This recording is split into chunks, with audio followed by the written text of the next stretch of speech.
Clearly, we're not ready for this.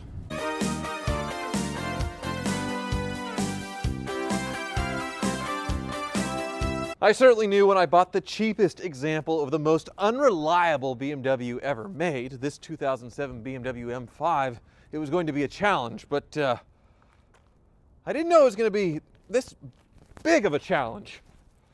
It's been rough.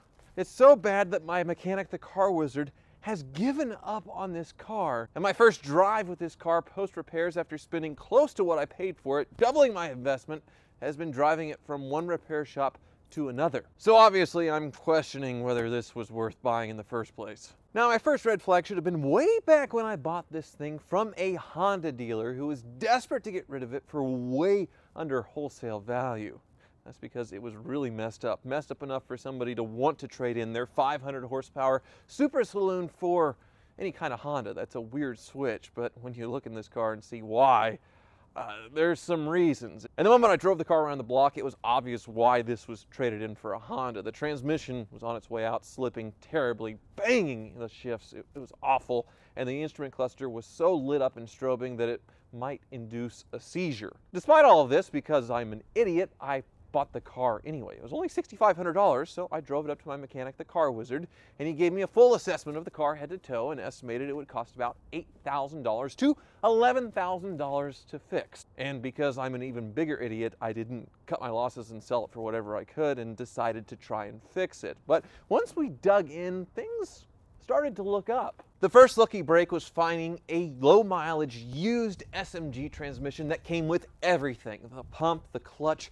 everything, so I could swap it all over and not worry about it. This was really important because we really didn't know what was going on with the transmission. Was it just the clutch? You buy a $700 clutch and then find out the pump's going out, and that's thousands of dollars used. And if the transmission was going bad, that's more thousands. So buying a complete plug-and-play transmission for $2,700. Also, I got the oil cooler with it that was causing a giant oil leak, was a major blessing. And the install went pretty well.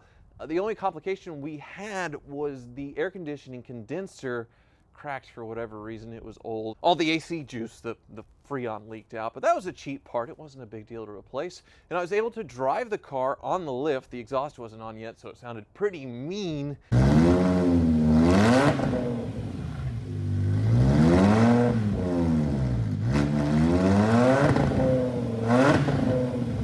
Everything seemed good. We buttoned up the car, got it on the road, and not so much as you saw earlier. Yeah, total fail.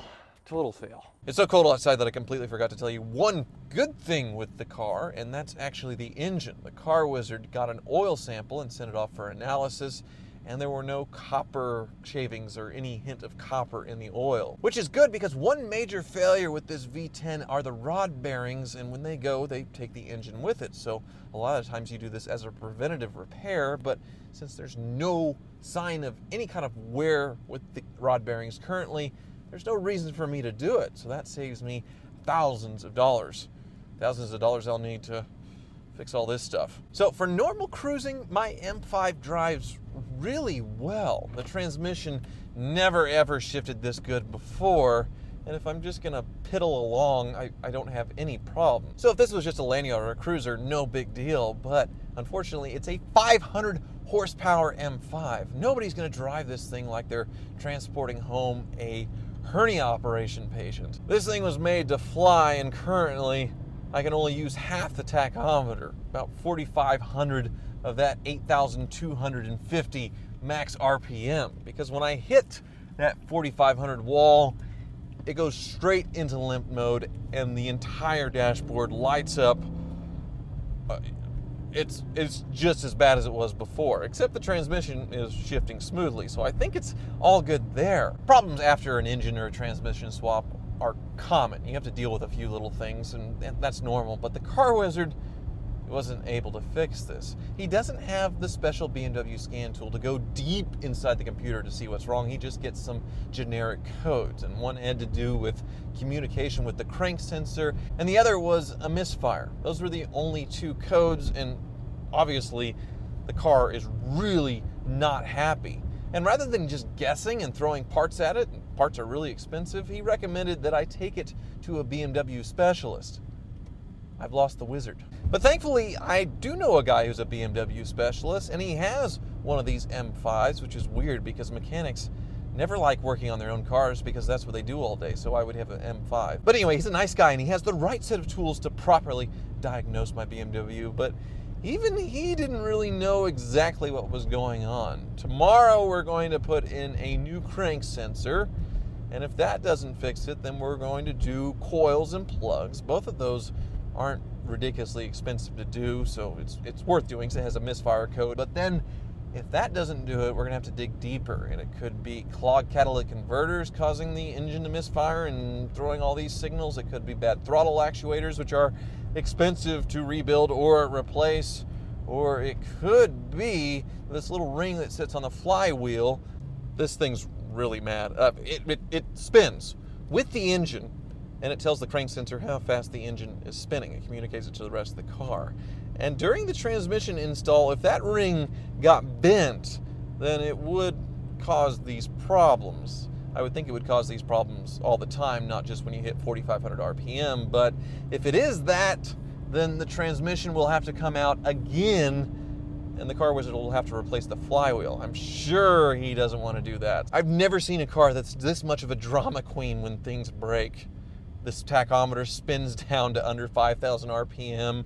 It gives you warnings in 3 different clusters, one up top, one in an LCD screen in the middle, and then in the iDrive system itself.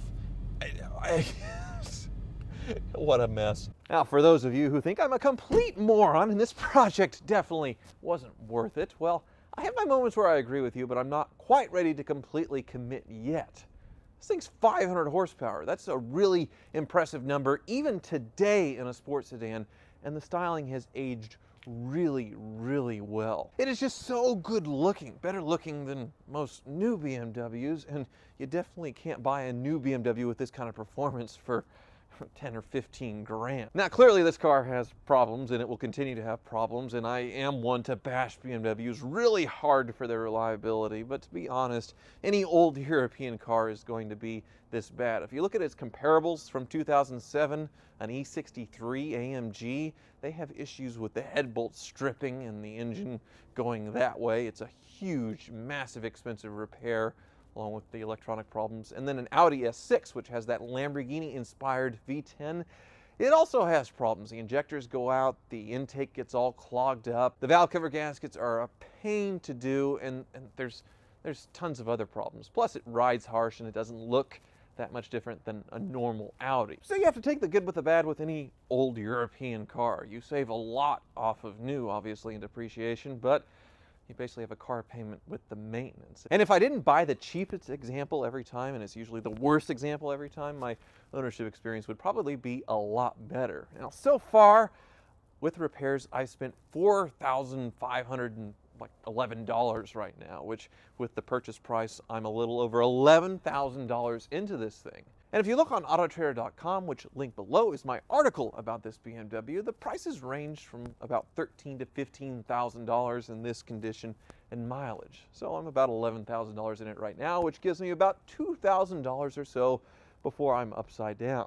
That's not bad, but considering we're not even close to fixed yet, and BMW parts are really expensive, I still need tires, this is probably going to be a loser, a big loser, but I'm an automotive masochist, so this is how I roll. At least I don't have a gambling addiction, which I would lose thousands of dollars and have nothing to show for it. With this car problem, I have a shiny red M-badged car as a monument to my stupidity.